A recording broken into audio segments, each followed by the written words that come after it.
Alright, I'm going to go ahead and start getting things ready for the fire.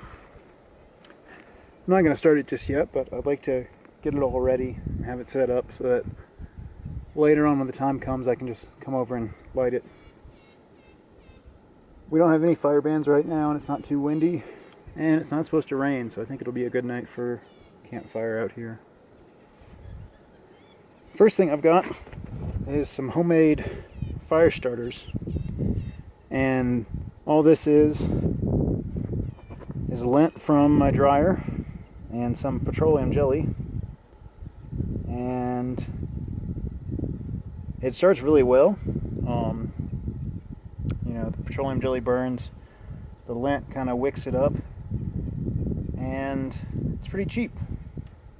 So it's the same idea as making fire starters out of pine cones and wax, things like that. I mean, they're all about the same. They work about the same, but for me, where I'm at, I don't really have pine cones that I can go pick up all the time. Out here, there's a few, but you know, back home, this is something simple, and there's enough here to last for quite a while. And I just keep them in this old pesto jar, and they work great. So I've got a couple of these. I'm just going to ball them up, set them right here to the side for now, and then we'll start building ourselves a little fire. All this wood was piled up around here from the Forest Service. These two big slabs here, actually found on the end of a wood pile, and that'll give us a good base. It's nice to have something you know, dry on the bottom. The ground's not really wet, but it'll give us a good solid base to build on.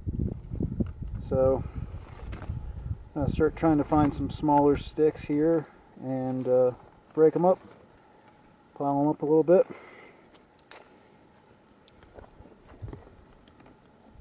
And there's a little bit of a valley to this setup, so I think what I'm going to do is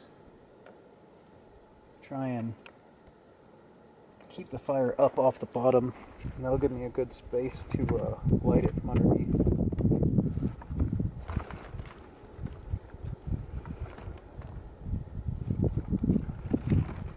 So most of these sticks are about pen size, which is good. They seem pretty dry, so they'll probably light.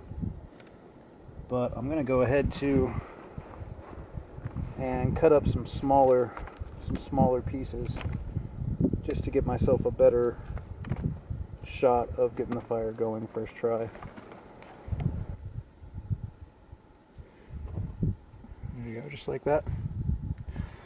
Bunch of little wood chips. Get those right there in the middle. And I'll put some of these fire starters right in there also. And keep it all together in one place.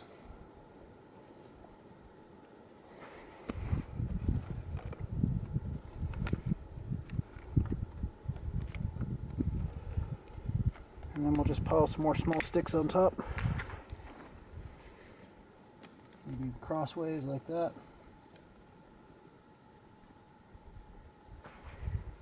I think that'll do it. So we'll just keep the rest of this wood over to the side for now. And then later on this evening, we'll just come over and put a lighter to it. See if we can get it to start up first try.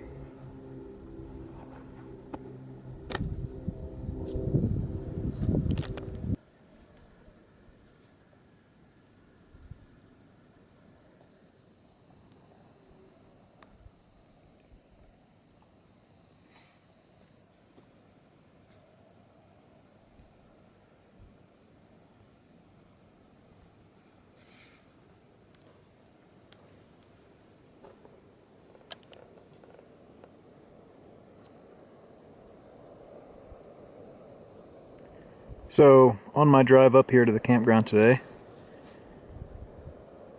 I passed an old pickup truck with some older lady driving, and I didn't think anything of it at the time, but the bed of the truck was full over the over the top of the brim with firewood that had been cut up. And it didn't occur to me anything, you know, it was strange someone leaving the campground with a bunch of wood, now that I kind of think about it. And you know, all these piles of wood around here that I was talking about that obviously are here for campers and pretty much have to be just from the Forest Service clearing dead trees. Well, I just saw the same truck, the same lady drive by with another load of firewood. And I can only think that she's driving out here to the campground and loading her truck up with firewood and taking it back home. I mean, it's pretty obvious that she wasn't bringing firewood into the campground, since I saw her leaving with a full load once, and I just saw her drive by again. And I've already been around the loop here, and that truck wasn't another camper or anything like that. So I can only think that somebody's coming up here and taking advantage of the Forest Service and the area by taking all this wood and bringing it back home to their place. And I'm all about gathering firewood.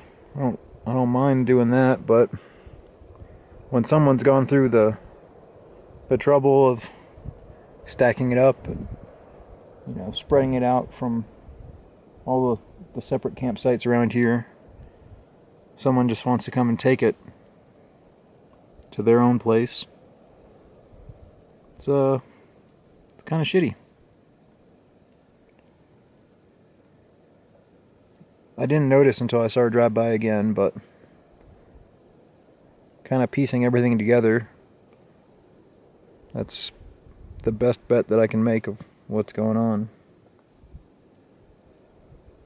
So the firewood that's up here probably isn't going to last that much longer. However, it's just firewood. It's not a big concern of mine, really. Maybe she's in a situation where she really needs the firewood and she can't get it somewhere else. I don't know. But it just doesn't feel right.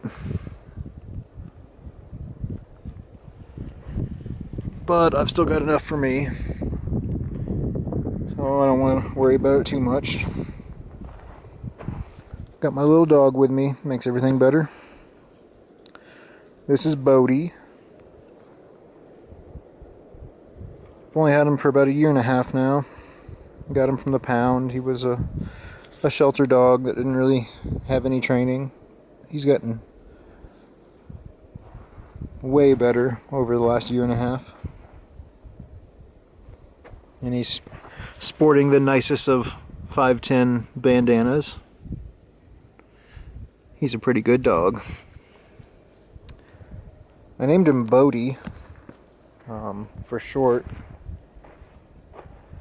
I decided I'd call him Bodhi Sattva.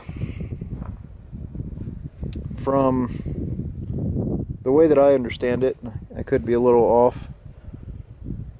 Bodhisattva is someone who reached enlightenment, but stayed here to help others on their path to enlightenment. So, someone that stayed behind to help someone else become better. And I think that's what dogs are. I think dogs are pure souls that are just here to help out and help someone else become better. And they're innocent and everything like that, but I feel like he's here to help me be a better person and help me on my way. So that's Bodhi.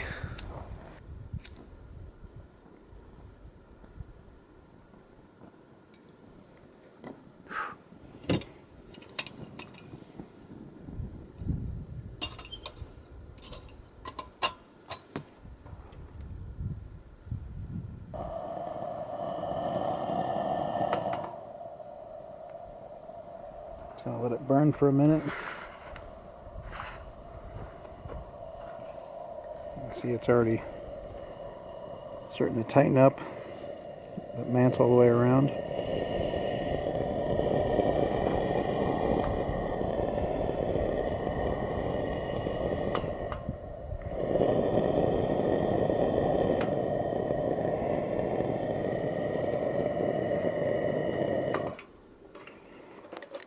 Looks pretty good. I think that'll do. It's ready for the darkness. Alright, I'm going to go ahead and start getting some stuff together for dinner.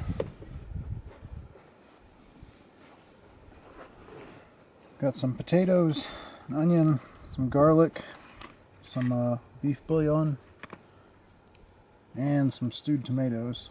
And I'm going to mix all this up, cut it up into small pieces and boil it for a little bit. And then I'm going to fry up some beef on the side, and we'll mix that all together and have a nice stew for dinner.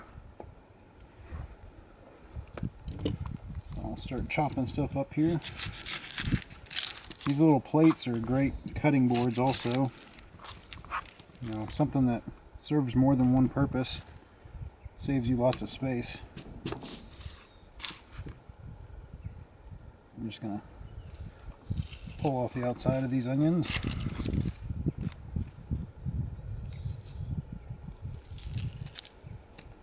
And I'm going to cut them up into a little bit smaller pieces. I don't want to go too small, but I just cut them into quarters like that. And then maybe twice across. That should be enough. Get some garlic. Pull a couple pieces off here.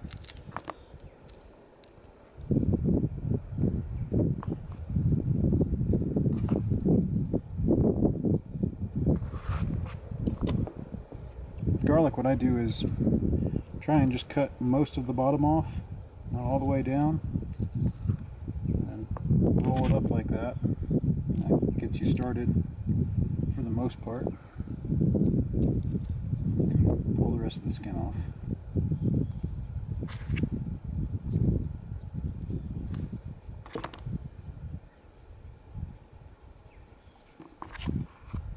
So just part of the way across the bottom, and then roll it out.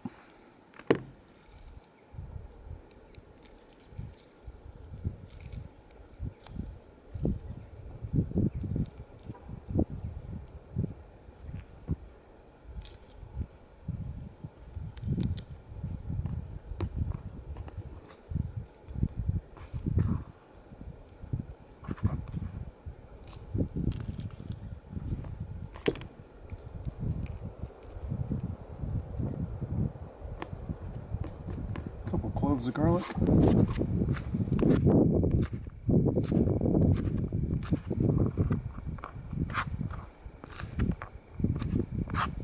That should be good. I'm not going to chop it up a whole lot. I want it to kind of keep some of the flavor going. And then the potatoes, I'm not going to worry about peeling them really. Maybe if there's some bad spots, but these look pretty good. I'm going to try and cut everything up in about the same size pieces. That way it all cooks evenly at the same rate. So, quarter size pieces, not quite diced, a little bit bigger.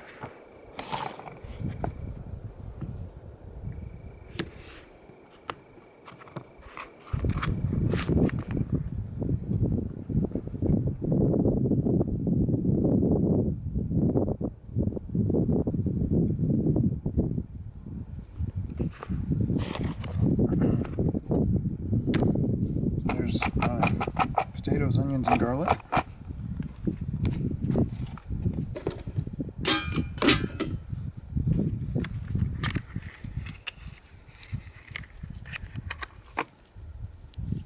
Use a whole bouillon cube because I want it to kind of be like a stew almost.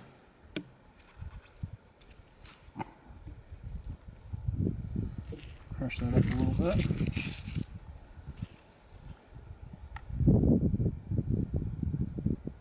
And it's got a lot of other spices and things like that in there, so you don't really need much of anything else. It's mostly just salt, so that takes care of salting it to taste.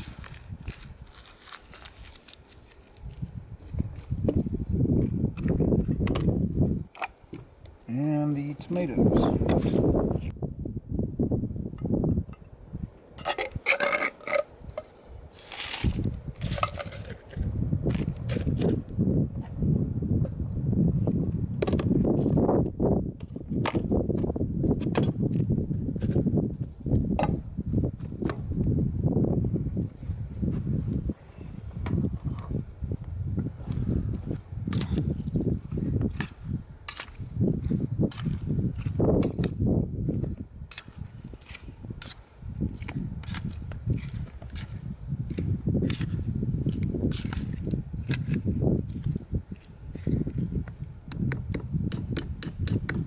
Alright, that's the veg. We'll just put a little water on there. We'll put that aside and we'll get the meat prepped, and then we'll get it all cooking.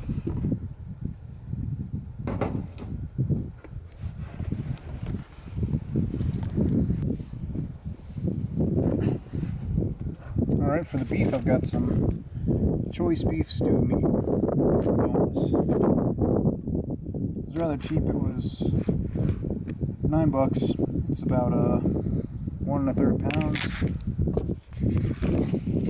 and it looks like it's pretty much ready to go. I'm going to pick through it and try and cut off some of the fat. I don't want it to be all the way lean, but I'd like it to, you know, not find a chewy piece of fat in there. And I'm going to go ahead and put some oil. This is sunflower oil. Put a little bit in the pan.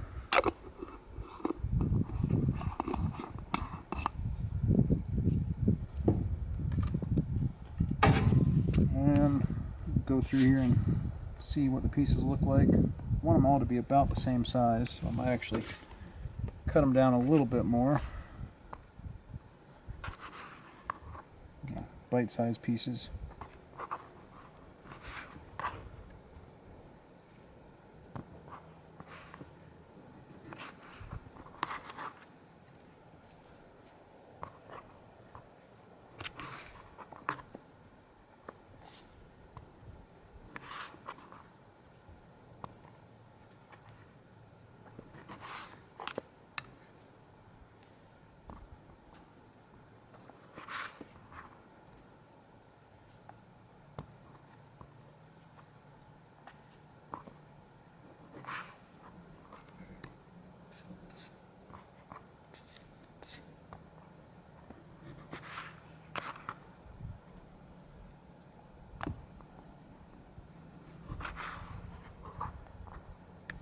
I did bring some food for Bodhi too. He's got dry dog food, and I've been starting him slowly on canned pedigree also. I've been giving him about a half a cup of dry food in the morning, and then at night I'll give him a half a cup of dry food mixed in with a can of the wet dog food. He doesn't get any kind of people food, which I never really like the idea of feeding dogs what I'm eating. I like to keep it a little separate. You know, I think dog food is good enough for him, and it keeps him on a regular, steady diet. There have been a few times where I've changed his diet or given him new kinds of like rawhide treats and things like that, and it messes up his stomach for a few days afterwards. So try and keep him on pretty much the same stuff all the time, and he seems happy, so I don't think it's a bad thing. And he doesn't beg, because he doesn't ever get anything for begging, so he just doesn't do it.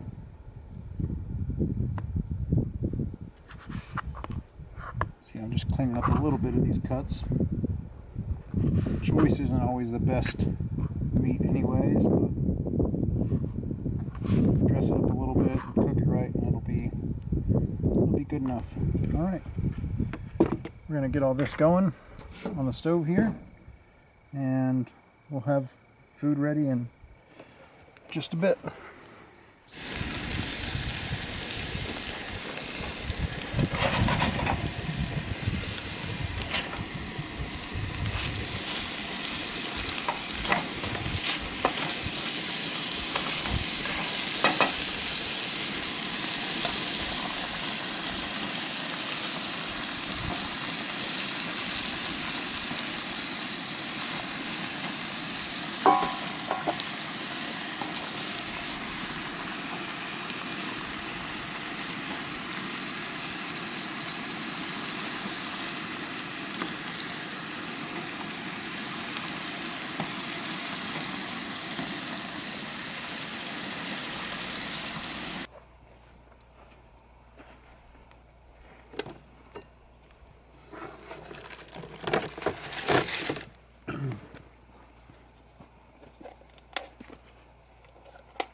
Alright, it looks like the stew is done.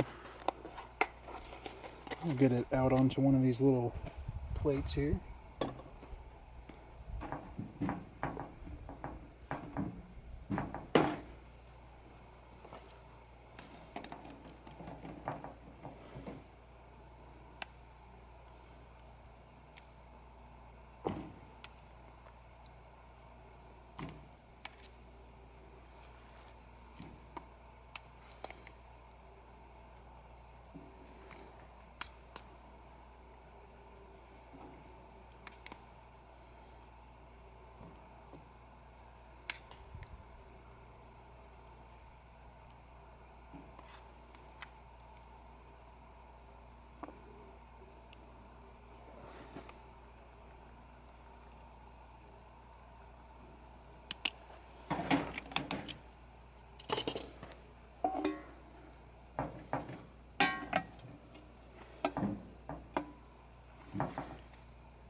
Alright, that's our dinner.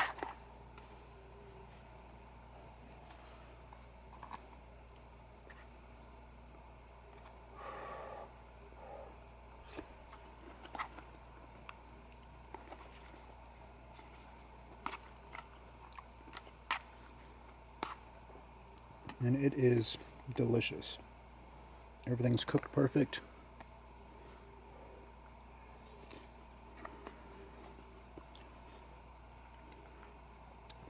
Perfect. And Bodhi gets his dinner too.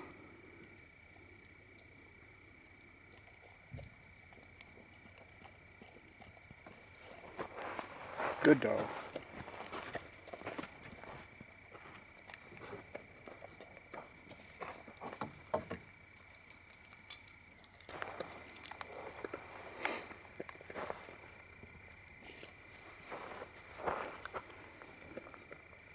Let's go over here and see if we can get this fire started.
And just like that, Bodhi's fed, I'm fed, we're both happy, got a good fire, some nice peace and quiet.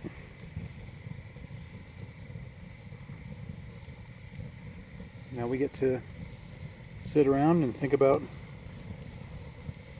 how great everything is and how to make everything even more right.